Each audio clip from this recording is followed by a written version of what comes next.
Yo, what's up, guys? We're back, and this week it's for a big one, man. We got UFC 278. We got the pound-for-pound king right now, Kamaru Usman, defending his throne at 170 against Leon Edwards, a guy that a lot of people have been pining to get a title shot for a long time.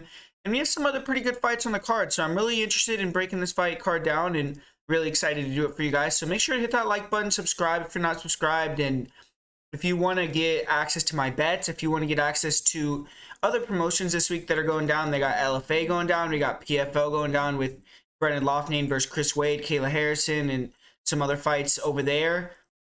We got the Contender Series going on every week for a few weeks now. So, yeah, man, just if you're interested in that, make sure to go check out the Patreon. And just right before we get the video started, I want to give a big shout out to the sponsor of this video, and that is CashflowMMA.com.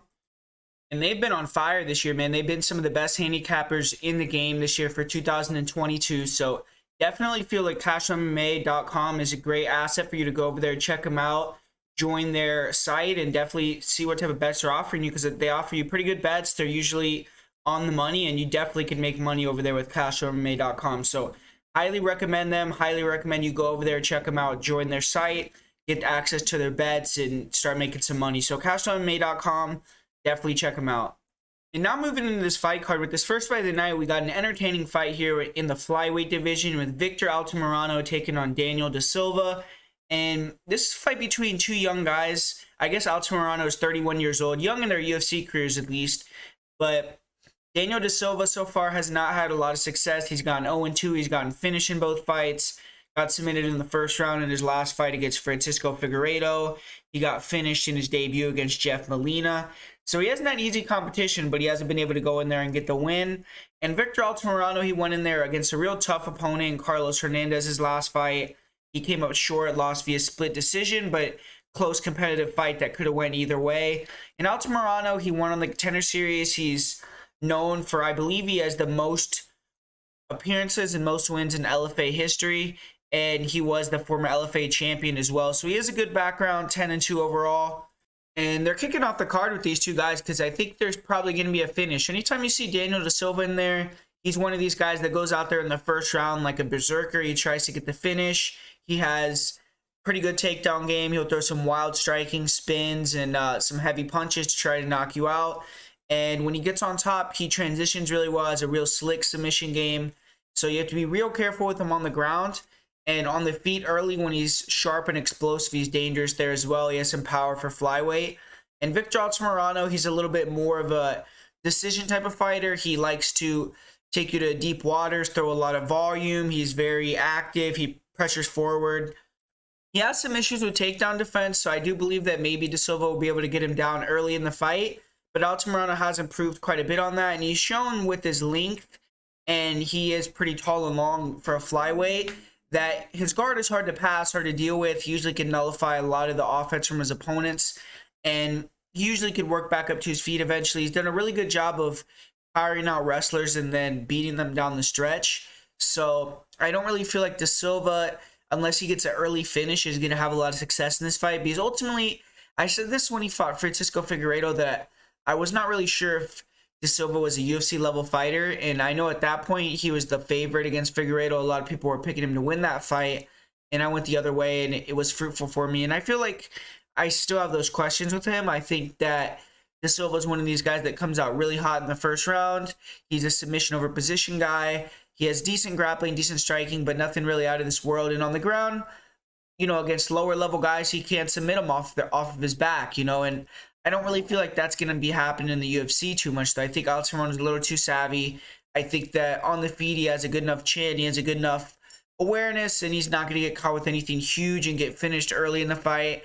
Flyweight, you know, there's not really a gigantic one-punch knockout threat. So I think Altamirano's going to be able to bring him into those deep waters the second and the third round. And I think that, you know, Daniel Da Silva having to travel from Brazil, already having issues with cardio already, having to fight at elevation in Utah. I think all that's going to, you know, contribute to Victor Altamirano taking over down the stretch. Altamirano, he trains out of Mexico, so he's out there fighting in elevation, training in elevation, and I think that's going to be a big advantage for him in this fight in terms of the cardio. And I think Altamirano is going to be able to get the job done either by second or third round finish. I do think he's going to get the finish, even though he's not really a guy that gets a lot of finishes. I just think De Silva's not going to be able to keep the pace, and Altamirano's going to be able to break him down and either hurt him and then submit him or beat him by TKO. And this next fight we have at 135 pounds. And one thing with Jay Perrin is he is probably going to be the bigger man in this fight. He's usually fought at 35 his whole career. Aoriqileng is, dropped down from, or came up from 125 pounds. He had a successful debut against Cameron Ellis, who's a big 135er. He took him out with a body shot. So that was a good debut for Aoriqileng, but he still hasn't truly proved himself up at this weight. I do think that they're relatively going to be the same size, though. It isn't like Jay Perrin is a huge bantamweight, but I think this matchup is pretty similar to the matchup that Aoriqileng had against Cody Durden. We got Jay Perrin, who's a real, gritty, well-conditioned, durable wrestler that I don't feel he's as good a wrestler or quite as explosive as Cody Durden, but he's a little bit bigger, and he, maybe has a little bit more dangerous striking. I still feel like Perrin's striking is a means to an end. He uses it to get into the clinch and kind of try to control you there, break you down, and then get the takedowns and finish on top. Likes to get the back and hit those rear naked chokes. And he has really good cardio, so he's not going to slow down, and he's never going to stop coming. So that's something that you have to be real, weary of if you're his opponent. You know that you're going to be in there for a long night. And Jay Perrin, on the feet, though, he likes to attack that lead hook to the body, and then, he'll come up either with the left hook to the head or the overhand right. And he's pretty quick, so he can close the distance with the striking and use that to get into the clinch. But a hittable guy, he, when he's at range, he's very vulnerable. I think that Aoriqileng is going to have the big advantage. Leg kicks are going to be a factor, I think, for Aoriqileng. If he does win, I think he'll land quite a few leg kicks on Jay Perrin. And Jay Perrin, he's just going to have to try to keep the volume high and be active, because I don't think he can match the technique or the power that Aoriqileng has on the feet. But if he could be active, use a striking a clinch, and not let Aoriqileng kind of set the pace and get that pressure going and find his shots, then maybe he could overwhelm him and win a decision that way. But with Aoriqileng, we got a guy that I believe is probably the better striker by a decent margin. He has pretty good long strikes. He has good straight punches, nice uppercuts, pretty good timing. His power is decent. He is a guy that doesn't move his head at all, though, so that's something that, Perrin is going to probably be able to land clean on Aoriqileng, and Aoriqileng, he has a good chin, but definitely needs to improve with his defense if he wants to continue moving up the ranks. But he has good pressure, and he's another one of these guys like Jay Perrin where he has the cardio and durability, so if you tag him, he's going to get right back in your face. Even if you knock him down, he showed that in the fight with Jeff Molina, and he has that never say die attitude. Another thing about Aoriqileng that I think is underrated is that he has decent grappling. He has good, seems like he has decent judo takedowns in the clinch, good whizzer kicks, and takedown defense is pretty decent. He has good get-ups. He doesn't just accept bottom position. He's pretty good at getting back up to his feet. So ultimately, the way I see this fight going down is either Jay Perrin is going to be able to win off just being more active, having the more volume, or Aoriqileng is going to be able to land those good shots, land the, superior punches, defend the takedowns, maybe even get a takedown or two himself with some trips in the clinch. And I'm going to go with the latter. I think Aoriqileng is going to be able to get the job done here. I think that he's going to be able to defend the takedowns pretty well. I think he's going to land a lot of leg kicks, a lot of shots as Perrin closes the gap. And I think that ultimately Perrin's not going to be able to get him down that effectively. If he does take him down, I don't see him getting in the back or a dominant position. And I think that Aoriqileng will probably be able to get back up to his feet. And I think that Aoriqileng will be able to hit some takedowns of his own ultimately too. And I think he also could land some pretty big shots on the feet. So I just think Aoriqileng is going to do a little bit more of the better work. I do think it'll be competitive, but I'm going to go with Aoriqileng by decision. And this next fight, we got another flyweight fight with Amir Albazi versus Francisco Figueiredo. And it's been over a year and a half since we've seen Amir Albazi grace the octagon. He had a fight booked against Ode Osborne in July of last year, but he had to withdraw with an undisclosed injury, and that seemed to have took him out of action for quite a while because he didn't sign a fight again until he was going to fight Tim Elliott June 25th of this year. And then Elliott pulled out of that fight, so the UFC couldn't find him another fight, I guess, until now. And now he's not fighting an Ode Osborne or Tim Elliott level fighter. He's getting on paper an easier fight, but also a riskier fight because Francisco Figueiredo is not viewed as highly. Albazi being 2-0 in the UFC already, coming off a win over Zhalgas Zhumagulov, he probably should be fighting a top 15 guy, but now he's facing someone who's not really viewed that highly in the division, like I just said. So a loss is going to be a lot more major if he does end up losing. And there's a lot of pressure on him. You know, he's going to be coming off the layoff. This is going to be his first fight on pay-per-view, his first fight in the United States, and he's the big favorite. And Francisco Figueiredo, he's obviously had to carry the burden of his brother's success since joining the UFC, and all things considered, he's done okay. He's managed to win 2 out of 3 fights. He won his last fight as an upset victory, and it was a first-round submission. And he's been fighting more bottom-of-the-barrel competition, though. This is a big step up in competition for him, and a win over Albazi will be the biggest victory of his career. But Figueiredo, to me, is an underrated fighter. I feel like he's cool, composed. He has good point-finding ability. On the feet, he's fast. He has good reflexes, long arms. He's going to have the 1-inch reach advantage in this fight. He has good leg kicks, pull twos. And basically, he just likes to chop the legs, feint, wait for the fighters to commit, close the distance so he can land that pull two down the middle. He'll also throw front knees, front kicks up the middle.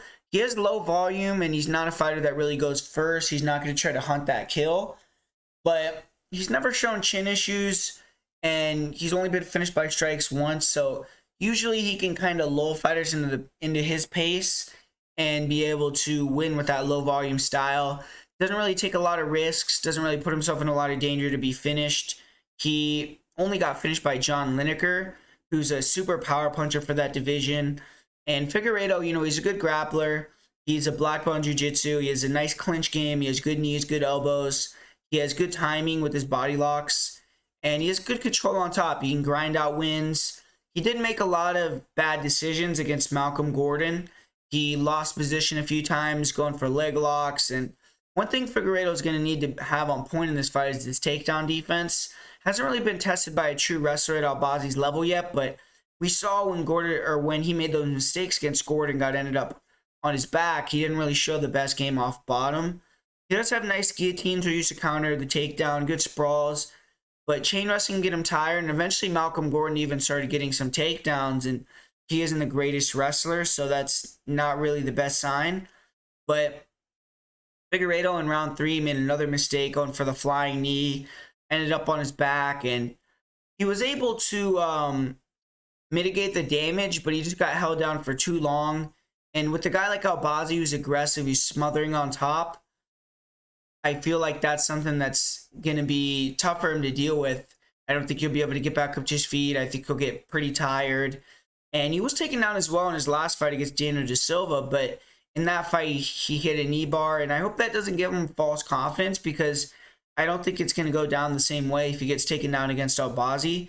The big issue with Figueiredo is his gas tank. He slows down in fights and can be exploited down the stretch. I think his cardio has improved, not horrible, but definitely something that's an advantage for Albazi in this one.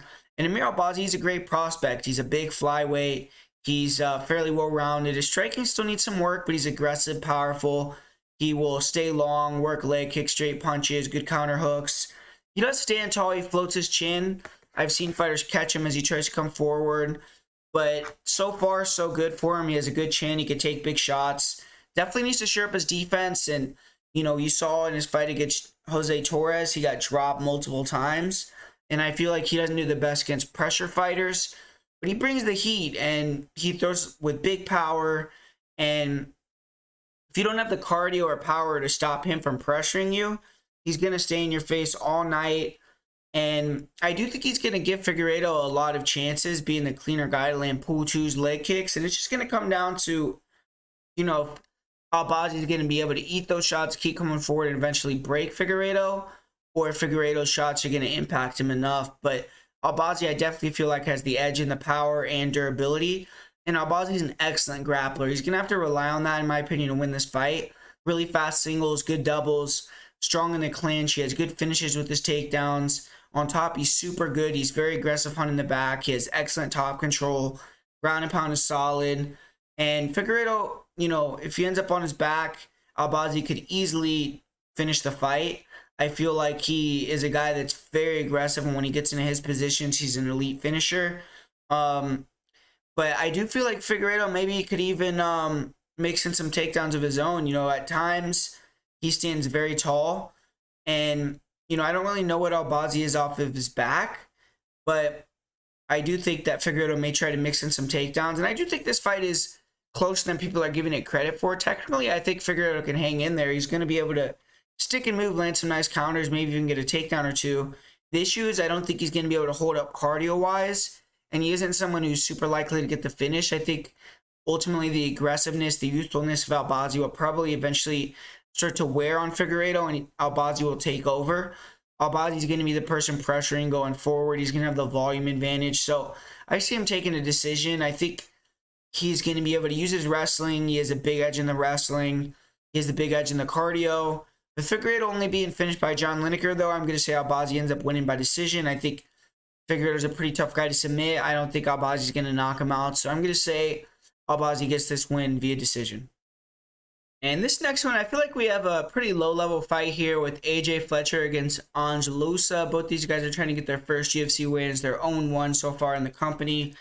And I feel like, both these guys are untrustworthy, but AJ Fletcher, he came in there in his debut against Matt Semmelsberger, and he had a good fight. I mean, they went to war, but he came up short. He got taken down and controlled in the third round after winning the second. And AJ Fletcher, he padded his record to get to the Contender Series, and then he got a really nice flying knee over a credible opponent. So far in his career, I would say he's 1-1 against guys that are pretty good. And Ange Loosa, he came in on short notice against Munir Lazez, which is a really tough fighter to go in there against. And he's going to be the more experienced guy. He's definitely, in my opinion, fought the better competition. And he's going to have a big reach advantage in this fight, and I feel like he's going to have the striking advantage too. Fletcher, I'm not really impressed by him too much. He's an explosive guy, and he's a good wrestler, but I feel like he's still very green, rudimentary. I mean, he moves well, he could switch stances, but just throws big hooks, big uppercuts, the counter left hook. He doesn't throw really combinations. He just explodes in with power hooks or big wind-up kicks, and I feel like fighters are going to be able to, catch him as he closes that distance and just catch him as he closes the gap and land big shots on him. I feel like Fletcher, he has decent wrestling offensively, and that's how he's going to win fights. He's going to have to time the takedown, get on top, and when he gets on top, he's good. He could maul, he could control you, he could finish, but his takedown defense looked a little questionable against Matt Semmelsberger, who's not even a wrestler. And when he got taken down, he didn't really look like he had a good get-up game or anything like that.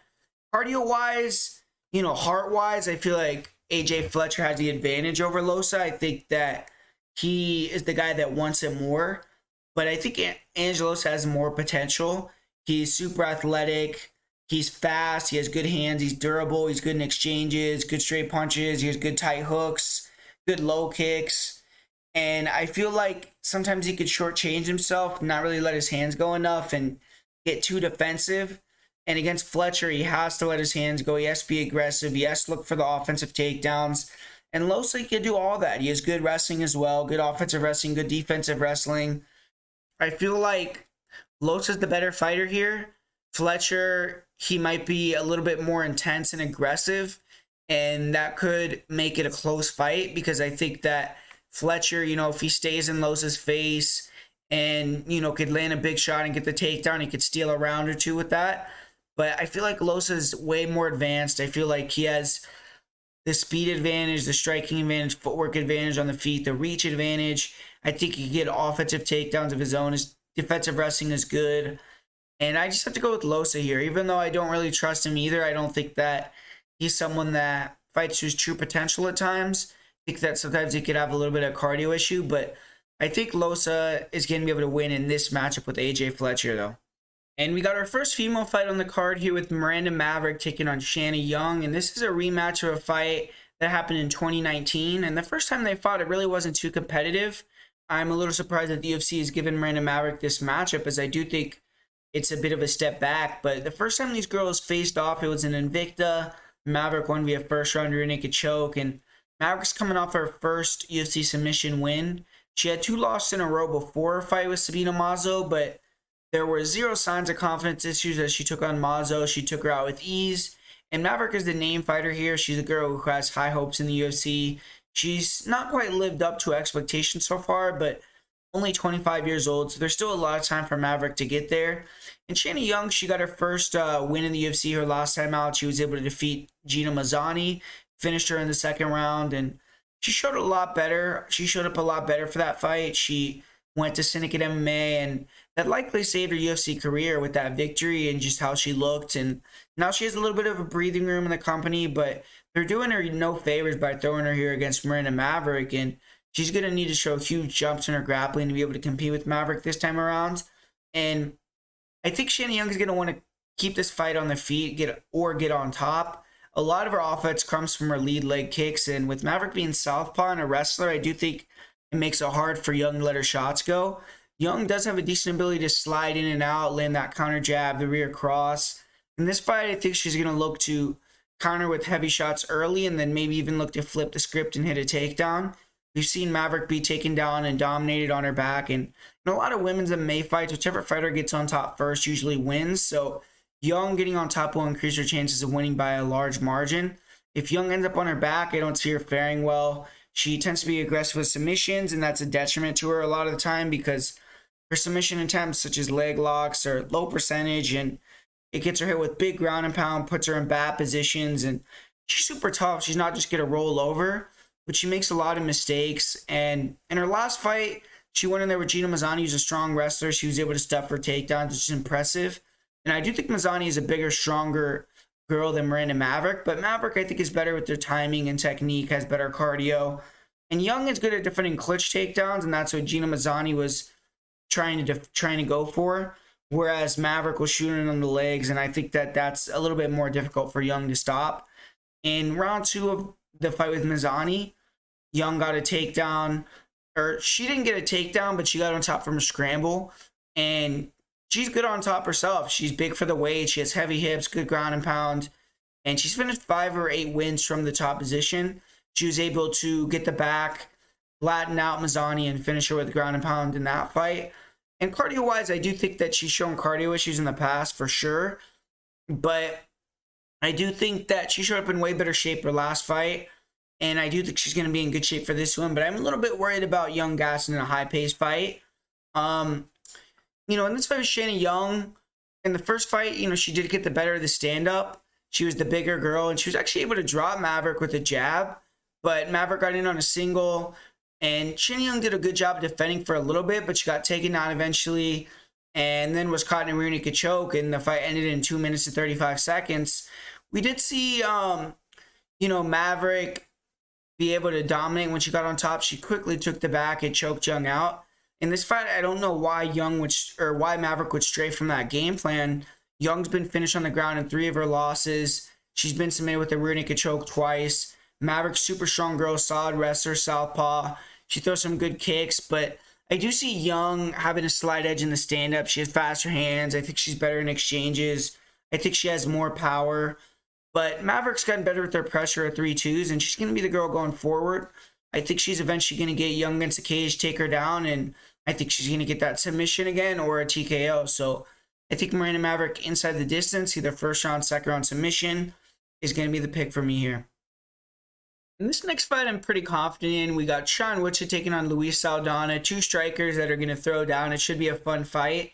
And I don't really know how Saldana is going to, come in with this fight. I don't know if he's going to try to get some takedowns because we have seen him in some of his more recent fights be a little bit better with the grappling. But even if he does, I don't think he's going to be successful. We did see Yusuf Salal and Sean Woodson have a fairly effective pressure game plan and do decently well. But I feel like Zalal has the cardio to keep that up. I think Saldana is going to come in with that same pressure style, try to pressure, throw a lot of leg kicks, get in his face, and try to, make it a little bit of a war. Land maybe, a big shot and finish early. It's really hard to stay at range against a guy with the 79-inch reach that's just pinging you with real good boxing combos. And I think Woodson is starting to come into his own now. I really liked how he's looked in his last 2 fights. He is a guy that has advantages over anyone in the division with that length. He has some of the best boxing in the weight class. His cardio is really good. I think it's significantly better than Luis Saldana's.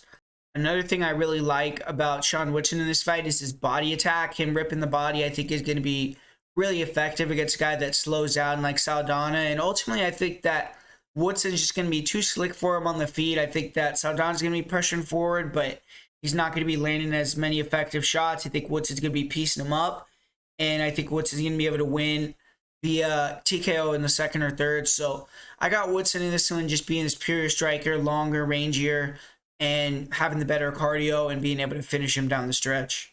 And we got another women's fight up next year in the 135-pound division with Lucie Pudilova taking on Yanan Wu. And Lucie Pudilova, she's made her way back to the UFC. If you guys remember, she was in the UFC for a while. She got cut in 2020. And she had a decent stint. I mean, she went 2-1 in her first 3 UFC fights. She beat Ji Young Kim. She beat Sarah Moras. But after that, the UFC put her in there against real stiff competition. She fought Irene Aldana. She lost that fight via split decision. She then dropped down to 125. She fought Liz Carmouche. She lost that fight. Then she fought Antonina Shevchenko. Took the L in that one. Fought Justine Kish. Lost. And then she got cut from the UFC. But now she's back up at 135 pounds. She, has done decent since leaving the UFC. She went back to Czech Republic. She went 5-1 in 6 fights. All 6 of those fights went down in Czech Republic in front of her home crowd. And now she's going to have to travel for a fight again for the first time since 2020.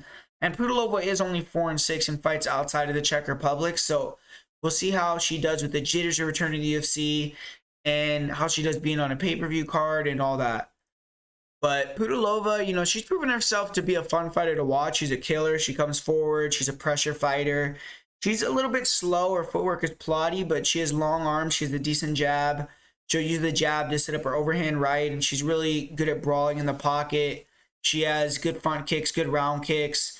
I do think in this fight she is going to struggle with the movement and the speed of Wu for sure.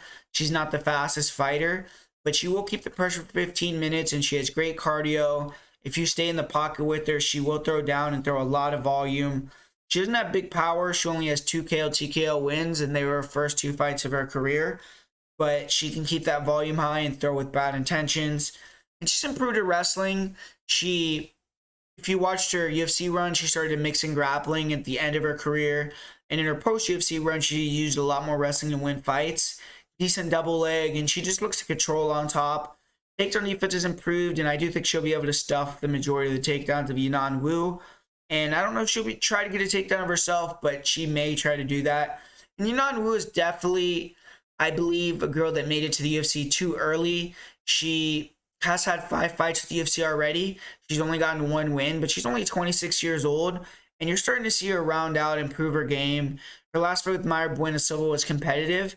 And her fight with Jocelyn Edwards was fun to watch as well. And Wu definitely needs to have more than just a fun or competitive performance in this fight. She has to win. But she's training at Jackson Wink. She's been there for a while now. And that's going to be an advantage for her in this fight. She's going to have the benefit of less travel. She's going to have the benefit of training at elevation, which is similar to Salt Lake City.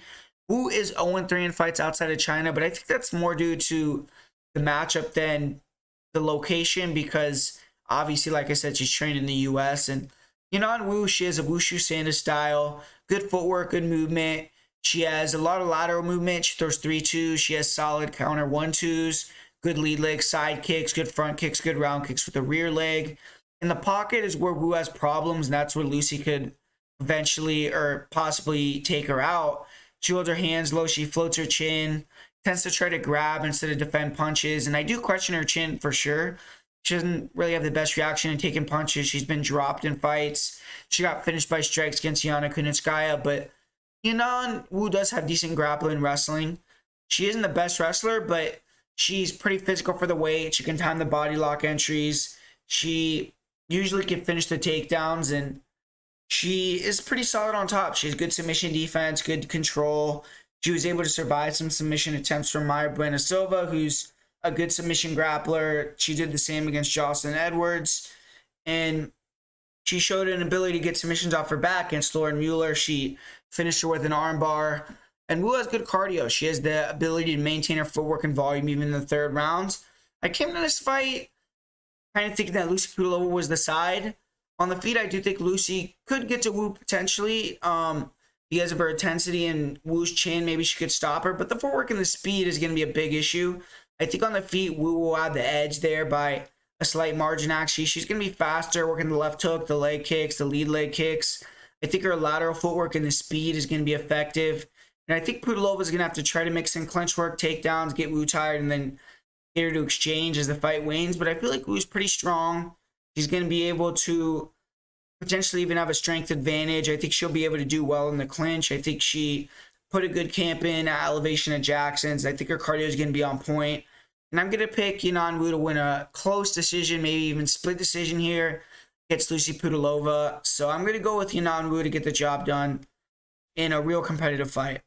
And this next fight, in my opinion, is a tricky one with Jared Gordon taking on Leonardo Santos. First of all, I will say right off the bat, I think that money line is insane. Like, Jared Gordon minus 330. I don't agree with that at all. I mean, why would you say he's minus 330? We watched Leo Santos, even though he's 42. I mean, that's why I think I'm saying it's a little bit of a tricky fight. But when he fought Grant Dawson, I mean, it was competitive for almost 3 full rounds. And even against Clay Guida, yeah, he lost the fight by gassing out, but he almost finished him. So I don't really think he's that washed. I don't think he should be a plus 260 underdog. I think that's a little bit overkill there. But yeah, man, I think it's a real interesting close fight. I mean, we got Jared Gordon, who we know what he's going to want to do. He's going to have to pressure.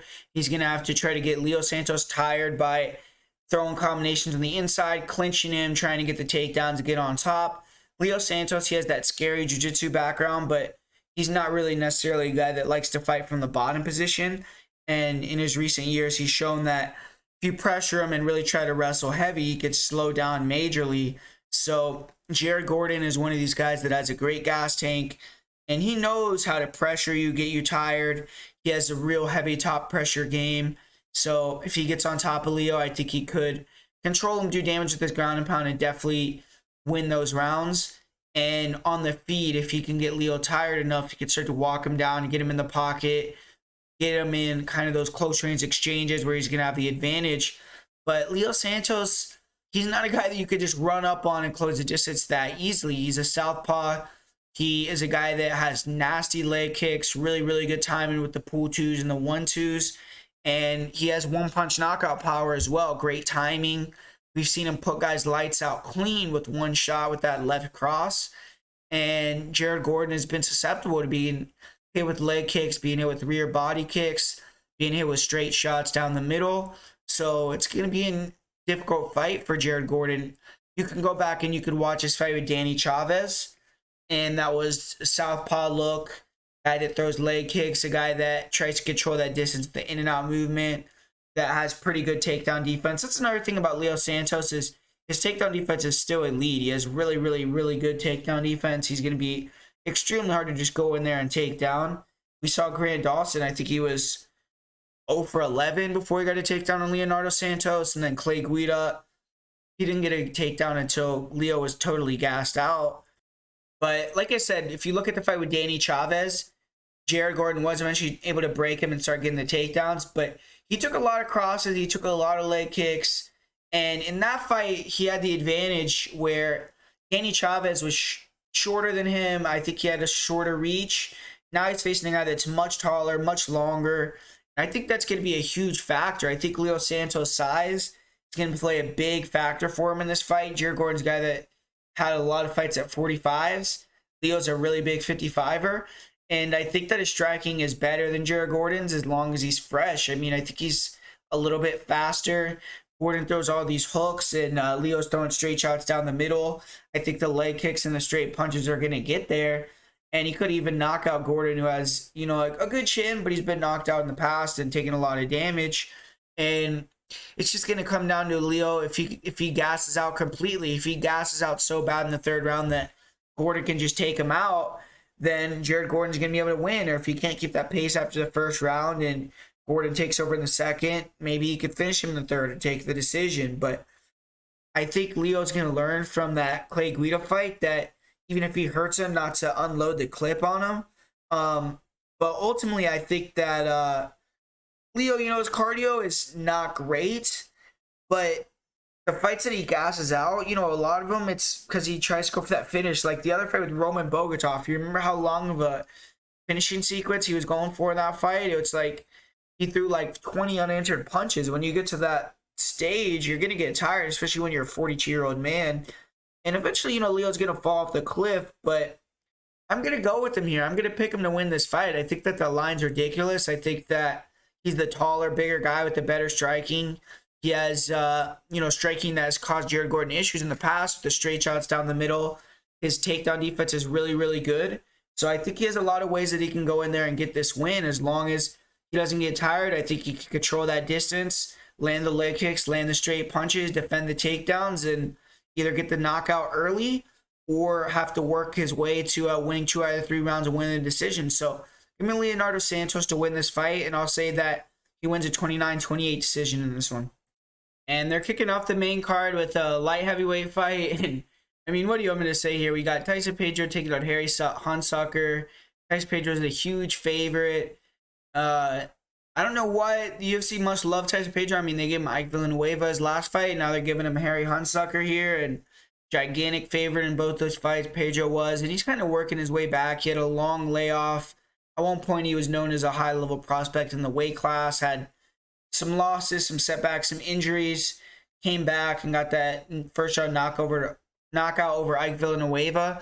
So he's kind of back on that winning side of things. And Harry Hunsucker, so far he's had 2 UFC performances. I mean, he had to fight Tai Tuivasa his first fight. So, I mean, that's tough. Got knocked out in the first round, then came back, fight Justin Tafa, got knocked out in the first round again.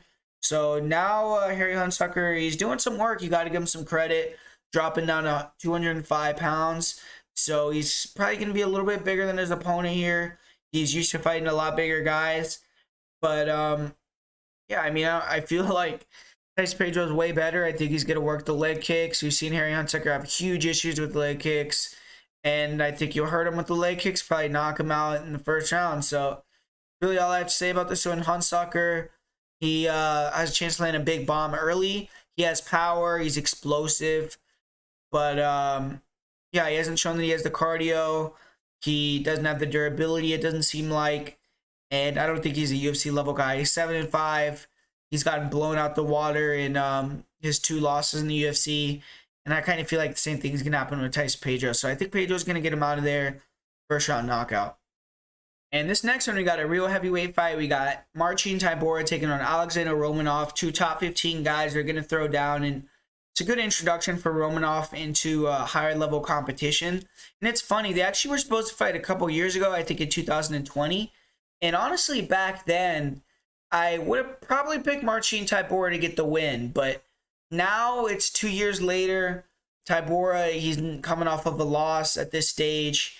And I feel as if Alexander Romanov has made a lot of changes. You know, the guy used to come in way heavier. He lost a lot of weight. He looks in way better shape.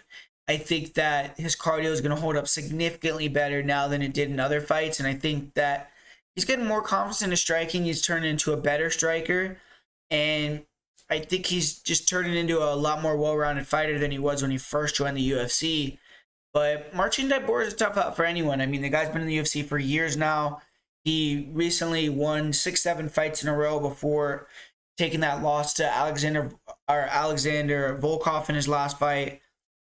And it's going to be interesting to see how he plays this fight. I don't know if he's going to want to try to time a takedown and get on top of Romanov, because if he does time a takedown and get on top, you know, who knows? He does have a black belt jiu-jitsu. Could maybe be able to exploit Romanov, get a submission or dominate from that top position.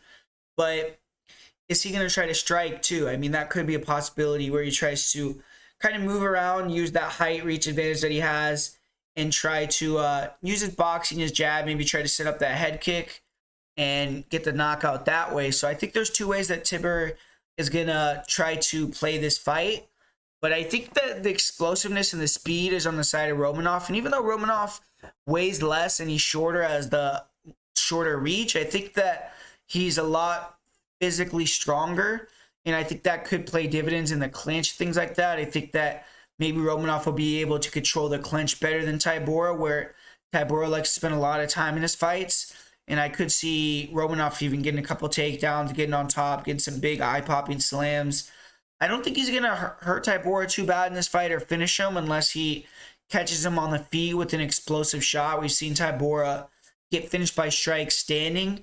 But on the ground, I don't think that Romanov's going to be extremely effective in terms of ground and pound or being able to advance dominant positions and do work. But I think he will be able to get some takedowns and some control time. I think he'll be able to get some control time against the cage. And more importantly, I think he is a little bit faster, more explosive, improved his striking a little bit, and improved his cardio a lot. So I think that that's the main difference. I think that previously against Tybura, he would have blown himself out going for a lot of takedowns. And if Tybura was able to get back up to his feet or defend a few, I think he would be very gassed. And then Tybura would have a chance to clinch him against the cage, get a takedown of his own, or land a head kick or a big impactful shot to get him out of there. But now I think Romanov has closed a lot of those gaps in the striking. I think that he's gotten a lot better with his fitness. And I think that's going to be the difference. I think he'll be able to keep the pace and be able to kind of keep that explosive speed for 3 rounds. So close the distance, get in the clinch, and kind of control from there, maul on top and not really do a lot of damage. And I see this fight being a decision win for Alexander Romanov. And man, this is a hell of a fight right here in the card. We got Jose Aldo taking on Merab Dvalishvili. 2 guys that are kind of in that mix. It's kind of like a bantamweight tournament going on with all these fights that are going down, like Pedro versus Sean O'Malley. We just had Cheeto beat Dom Cruz. We got Corey Sandhagen versus Song Yadong coming up. We got the TJ versus Aldo title fight. We got this fight with Merab versus Jose Aldo. And who's going to come out? Who's going to get the title shot? Who's going to win that title fight? TJ or Aldo? We're all going to figure that out soon. And we're going to learn something now with this fight with Jose Aldo and Merab Dvalishvili. Someone's win streak's going to have to come to an end. Merab, he's won 6 fights in a row. He lost his UFC debut to Frankie Saenz, and then he was able to come back and prove his worth in his second fight, though. Even in a loss against Ricky Simone, he dominated for a large majority of the fight before getting caught in a guillotine and getting submitted very, very late in the fight. And it was controversial as well. But man, I mean, now he's taking on Jose Aldo. He's been taking on some good guys. The last fight, he got a win over Marlon Moraes, so it was an epic fight, too, where he got hurt, had to come back and get the victory. But I think it's a big step of competition from some of the other guys that Merab has been facing. And Jose Aldo, he's been facing creme de la creme for years and years now. And, man, I mean, he's known as a wrestler killer. I mean, this fool has just destroyed so many wrestlers, man, just made them one-dimensional. They haven't been able to get their game going at all on him. And he's just been a master at being able to defeat the same style that Merab has. So Merab definitely has an uphill battle taking out a guy like Jose Aldo with the style that he has. But if he does it, that's going to be an extremely impressive win and, you know, a gigantic feather in Merab's cap. But how I see this fight going down is, you know, Jose Aldo, he's one of the best anti-grapplers, if not the best anti-grappler in MMA history. I mean, he's fought some of the best wrestlers in featherweight, in bantamweight, he hasn't really fought any great wrestlers yet, but in featherweight, I mean, he fought guys like Jonathan Brookings, who won the Ultimate Fighter at 155 pounds. He fought Mike Brown, who's a beast wrestler, Uriah Faber, Manny Gambirian, Kenny Florian, Chad Mendes twice, Frankie Edgar twice, Ricardo Lamos, Nato Moicano. Man, I mean, the reason why Jose Aldo is so elite with his takedown defense is his footwork, his ability to control distance. He has a phenomenal jab, an excellent pull too. His leg kicks are brutal, man. And so fighters want to pressure him and get inside.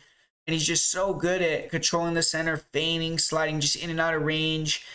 Not letting guys back him all the way up to the fence. Like eventually finding his timing to kind of plant his feet, land that counter punch and circle back to the center. And he is, in recent years, his leg kicks have not been there in all of his fights. But he's gotten way better at attacking the body and deterring takedowns that way. And he will force the fight to happen in the center and then punish fighters for even trying to close the gap or much less shoot on him.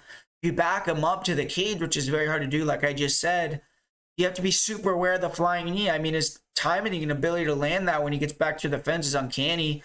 And he's insane ability in the clinch with his balance, great strength, great pummeling.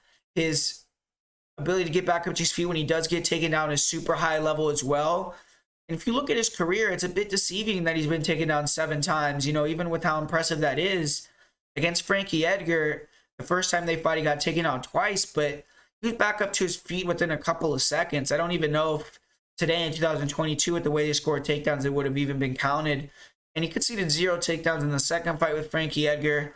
Against Chad Mendes, it was basically the same exact thing where he got taken down in the one time in the 2 fights, and Mendes only had a couple seconds of top control.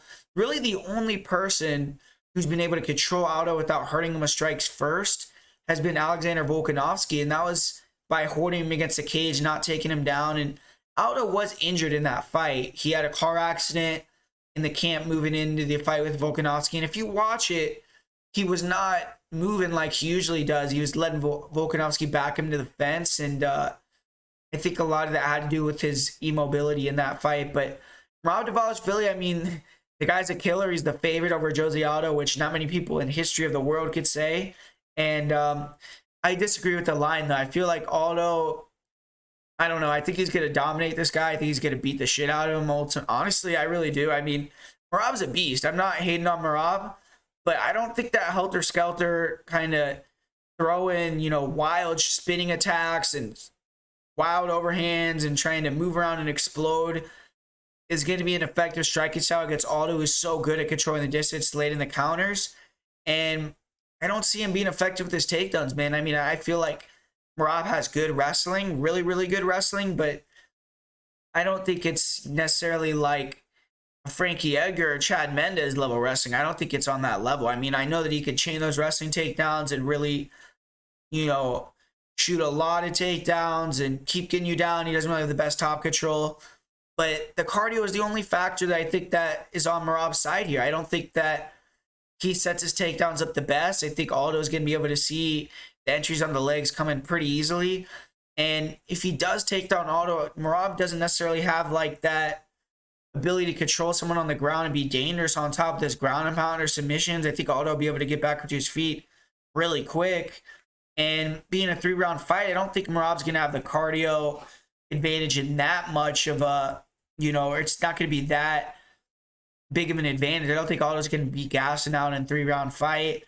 I don't even think Merab's going to hit a lot of takedowns. I honestly think Merab, if he wants to win this fight, he's going to have to strike. He's going to have to be way more confident with his striking. And I think he's going to have to move around because Aldo, I feel like in this fight, he's going to want to try to probably be the guy that either pressures and goes second or is countering off the back foot, controlling the distance of the in and out movement. I don't think he's going to want to really commit and go first a lot on Merab because Merab is just, going to be trying to time that takedown the whole fight. But I just don't feel like Merab has like super high level setups for his takedowns.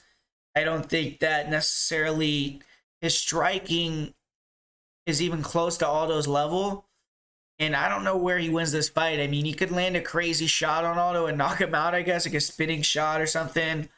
But I don't see him getting him tired with the wrestling. I don't think he's going to be able to control him against the cage or take him down or anything like that. I think it's going to be a striking fight, and I think Aldo's going to really, really dominate the fight. I wouldn't even be surprised if Aldo knocked him out. I think he's going to show, once again that, quit doubting him. He's still here and get this win, man. So I think Merab, it's just a really difficult matchup. I don't think that Merab, his style really works against Jose Aldo. I think him trying to move around and explode in is what Aldo wants. He's going to catch him when he explodes in. I think that Merab's not going to really be able to hit the takedowns like he thinks he's going to be able to hit the takedowns. I think Aldo's bigger, stronger. He has the reach advantage. And I think he's going to dominate this fight with his striking. This next fight, man, the co-main event, this is an odd fight, man. I don't know how people are so confident in Paulo Costa, honestly. I mean, I get it with Luke Rockhold. Like, the guy might be washed beyond wash, but in Paulo Costa, the last fight, he came in 25 pounds or whatever the fuck. He came in 20 pounds overweight and lost the decision. He hasn't won since he fought Izzy, or since before he fought Izzy. So it's like, he's not in a good headspace either. To be that confident in him is kind of weird. And I think Luke Rockhold is the better fighter. I mean, he's better everywhere. He's better on the feet, and he's better, way, way better on the ground, better wrestler. But, I mean, we know the Achilles heel with Luke Rockhold is he drops his hands, he gets hit with that left hook, and his chin is deteriorated to the point that he can't take those shots anymore. So it's like, can you have confidence on a guy like Luke Rockhold? I don't really think so, but besides the Bisping one, the guys that he got knocked out by Yoel Romero and Jan Blachowicz, I mean, those aren't necessarily light punchers. Those are guys that can knock out anyone in the weight.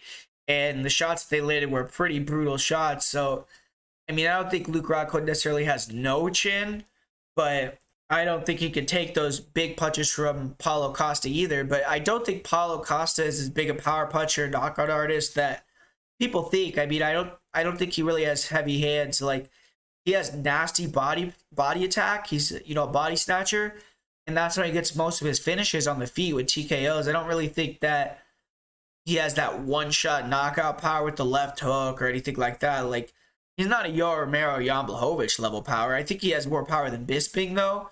So, obviously, he has the power to knock out Rockhold, but I don't think it's, like, as scary as fighting a Blachowicz or anything like that. And, you know, Luke Rockhold, he hasn't won in a long time, man. I mean, he hasn't won since 2017. So, it's just hard to pick him, but I mean, he has the game plan to win. He has to stay long, use his jabs, use his check hook, calf kicks, and, you know, beat up those legs, and then use that question mark kick that you have. That's beautiful, man. And hook to the head, try to knock him out. When he could work his way to the clinch, obviously try to do that, get it to the ground. And if Luke can get on top, I mean, I think he's one of the best in the world, best ever in MMA history from top position. So I think that that's something that Luke Rockhold definitely, if he gets there, is probably going to finish the fight. And things he can't do is don't get in exchanges, don't get backed up to the cage. If he controls the center, you know, uses that jab and uses his leg kicks, calf kicks, uses that movement, that ability to kind of full counter and, you know, be in and out, but stay aggressive. Don't let yourself get all the way backed up and then eventually time that takedown when Paulo has to come to you. Then you're going to probably be able to win the fight. Because Paulo Costa, I mean, he's a guy that he's a beast with his boxing. I feel like he has underrated boxing. Like, he does a good job working his way inside. He rips the body to come up to the head, throws good combinations. He has tight hooks. And he's a guy that throws a lot of volume and he can break you down. But I don't necessarily feel like he has, like, that crazy power. And he has good kicks, though. I mean, his body kicks were disgusting against Vettori and his head kicks. So, Rockhold has to be real careful. And the power is obviously going to be something you have to be scary about if you're a Rockhold fan. But he's going to have to be able to get inside Paulo. He's going to have a 5-inch reach disadvantage. So, that's something he's going to have to be able to mitigate. But I think that Paulo's going to have to be smart. I mean, he can't be too aggressive and fall into the clinch and get taken down because then he could get finished. And I just don't know. I can't trust either one of these guys, honestly. I have no faith in how either guy's winning this fight. I don't have faith in either guy even making weight, honestly. But I'm going to go with Paulo just because, I mean, at least he's won in the last 5 years and he's not getting knocked out, put to sleep. His last fight, he at least had a decent performance. But I think Luke easily can win this fight, man. I think Luke is the better fighter by a wide margin. I think he's a better striker. He's longer, rangier. He's a better grappler. It's just, I think he'll get touched on the chin and get put to sleep at one point. So I'm going to go with Costa. And in the main event, we got Leon Edwards, and he's going to be getting his title shot. He's going to be trying to take the belt from Kamaru Usman, who's going to be defending his #1 pound-for-pound position in the pound-for-pound rankings, and obviously his title. Going to be Usman going for its 7th title defense. Or no, I'm sorry, 7th title win, 6th title defense. And, man, I mean, a lot of people have been pining for Leon Edwards to get this title shot forever now. And he had a lot of bad luck. But I do think a lot of people, it's like, man, I don't think he necessarily, like, if you look at his resume, I mean, the guy, people act like it's criminal. He didn't get the title shot. But he's extremely inactive. And he only has the only win that he has against a ranked fighter at welterweight is Vicente Luque. That's the only ranked guy he's beaten in the whole weight class. So a lot of his wins are outdated, like the Cowboy Cerrone win, the win over RDA, even his last win over Nate. I mean, that's not necessarily a win over a super high-level guy. And then Usman, too, I mean, he has been getting a lot of credit, and rightfully so, but I feel like he's been fighting, you know, a lot of the same guys, too. You know, he fought Masvidal twice, he fought Colby twice, so those fights are way different matchups than a Leon Edwards, so it's, you know, a new look for him, and obviously this fight's a rematch, too. And the first fight, I mean, I hear people talk about how it was a competitive fight, but I disagree. I mean, I thought Usman won almost every minute of the fight. I mean, he had him against the cage almost the whole fight. He had him on the ground for large periods of the fight. Yeah, man, I feel like Leon Edwards is a little bit of an overrated guy, if I'm being honest with you. And I feel like I'm shitting on Edwards. I don't want to do that in this whole breakdown, but you know, Leon Edwards to me, he is a good striker. He's a low volume counter striker who's long and controls distance fairly well. But I don't see him, you know, being a guy that has that one hitter quitter type of power. I don't think that he necessarily keeps that pace and stays sharp for 5 rounds. He gets tired, even though he's low volume, which isn't really a good combination in 5-round fights.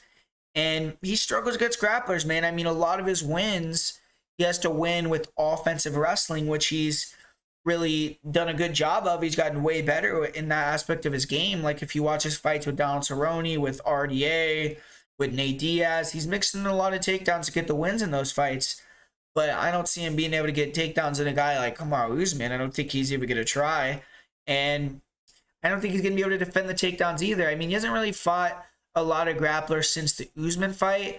A lot of people point to the fight with Bilal Muhammad and talk about how he's doing a good job in that one. And I agree, but Bilal Muhammad, you know, he's shorter, compact guy. He doesn't have that same long reach that Usman has, where he's going to have a 2-inch reach advantage. And I think Usman is a lot more physical, explosive, faster, stronger than a guy like Bilal Muhammad. And he's going to close the distance a lot easier, in my opinion, than Muhammad did. And you look at some of the other guys that Leon fought that have a grappling credentials, like Gunnar Nelson. Gunnar Nelson got him down several times. And in the 3rd round of that fight, Leon Edwards was gassed, and Gunnar won that round. He took him down early in the round, about 3 minutes in the round, mounted him up towards the end of the round, was landing some big elbows. And I just don't think Leon Edwards... I don't think on the feet, he poses a threat for sure. But I think that once Usman starts grappling him early, which I think he's going to go back to the wrestle heavy early game plan, wrestle often. And I think it's going to be effective. I think he'll be able to clinch Leon, get him to the ground. And I feel like once Leon starts thinking of the grappling, like George Masvidal type of situation, Kamaru's going to start landing the strikes too. And I feel like Leon also has a questionable chin. I mean, we've seen him get rocked by guys like Nate Diaz, who don't necessarily have known for having a lot of power. He got dropped by Brian Barberina, who isn't necessarily known as a big power puncher. And yeah, man, I feel like Usman is going to roll in this one. I think this is one of his easiest fights in a long time. I think it's even an easier fight. I mean, I think people are going to give me a lot of no, actually I think the second Masvidal fight was a harder one. It's a harder one with Edwards, but I think the first Masvidal that was confident that Kamaru fought is better than Leon Edwards, honestly. I really do. I feel like Edwards, he slick, you know, low volume counter striker, like I said, southpaw. He's going to have a chance to land, you know, one of those check hooks in an exchange if Usman, you know, gives him those opportunities, or maybe he can land a heavy kick and, you know, maybe he could get Usman out of there. But I mean, he's had 14 UFC fights. He's only had 2 knockout wins, and a majority of his wins are by decision. I don't think that he's going to be able to keep that pace that Usman has. I think he's going to start to get tired. I think that he's going to get dominated in the wrestling, honestly. And I think that once he starts to get out grappled, I think that Kamaru's going to start to outstrike him as well. And I think Usman, I think he's a little bit overrated sometimes in terms of how people rank him, like pound for pound or skill-wise, or compare him to all-time greats. But I think with this matchup, I think he's going to show head and shoulders above Leon Edwards again, just like he did in the first fight where he mauled him for a 30-27 win. I think he will either be able to get Edwards so tired that he could finish him late in the fight, the 4th or the 5th. I think that's a real possibility. Or I see him getting the decision win clean on the scorecards dominantly. So I'm not on the Leon Edwards train. I see some people picking Leon Edwards, going with Leon Edwards, but I just don't see it, man. I don't see him having a big chance to win here. I think it's a terrible matchup for him on paper. And I think Usman is just going to absolutely dominate him in this fight. There you have it. That's the full card breakdown and predictions for UFC 278. Hopefully you guys enjoyed this video. Hopefully you learned something from this video. But yeah, man, like I said in the beginning of the video, if you want to get access to my full betting card for this video, for this fight card, I already have quite a few bets on the card. Make sure to check out patreon.com/MMA Prediction Guru. You'll get access to LFA picks over there if I have any bets or LFA, PFL predictions and bets, and obviously all the Tuesday night contender series as well. So definitely get on the Patreon, check that out. We had another great weekend last weekend betting wise, and hopefully we can do that again. But as far as the most confident pick and the parlay of the week this week, for my most confident pick, I'm going to go with Miranda Maverick. And for my parlay of the week, I'm going to go with Tyson Pedro, Sean Woodson, and Miranda Maverick. So thanks for watching, guys. That's the parlay for this card. Hit the like button, and I'll see you guys later.